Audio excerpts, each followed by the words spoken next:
খালি আমার একটা প্রশ্নের উত্তর দিবে, বাংলাদেশে তো আলেম আছে, একটা প্রশ্নের উত্তর দেখ, বেশি কিছু না। যে দেশের জনগণ কোরআনের আইন মানে না, সে দেশের জনগণ নিজেদের মুসলমান বলে দাবি করতে পারে কি না?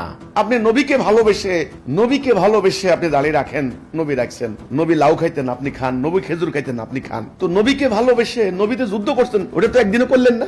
উনি যে কোমলে তলোয়ার রাখতেন, এটা তো রাখলেন না। উনি খালি মেসওয়াক রাখেন, নবী মেসওয়াক করছেন, নবী মেসওয়াক করছেন এই জন্য আপনি মেসওয়াক রাখলেন। নবী যে তলোয়ার রাখতেন ওটা রাখলেন না কেন?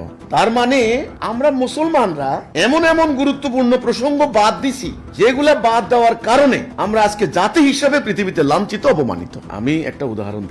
তোমার অনেকগুলি অঙ্গ প্রত্যঙ্গ নিয়ে তোমার শরীর, তোমার চুলও কিন্তু শরীরের অংশ। আচ্ছা, চুলটা যদি কেটে ফেলাই দাও, তুমি কি মারা যাইবা? টাক মাথায় দেখতে খারাপ দেখা যায়, কিন্তু তোমার হার্ট, তোমার ফুসফুস, লাং, তোমার লিভার, এটা যদি একটা কেটে ফেলাই দিই, তুমি বাঁচবা? তাহলে তোমার লিভার আর তোমার চুল কি সমান? দুটাই শরীরের অংশ, সমান হইলো? আমরা মুসলমানরা এই কামটা করছি। ইসলামের যেটা বেসিক বুনিয়াদি আসল, যেটা বাদ দেওয়া যায় না, ওটা আমরা বাদ দিছি। কথাটা বুঝতে পারছি? আর যেটা অতিরিক্ত করলে সওয়াব হবে, ওটা ধরছি শক্ত করে। টেবিলের মধ্যে ভাতের বল দেয়, মজা লাগার জন্য লবণের বাটি দেয়। আমরা কি করছি? ভাতের বলটারে ফালাই দিছি, এবার লবণ খা বসে বসে। যেটা জরুরি, অত্যাবশ্যকীয়, প্রয়োজনীয়, আসল, আমরা ওইটা বাদ দিছি। ভিডিওটি শেয়ার করে অন্যকে দেখার সুযোগ করে দেন।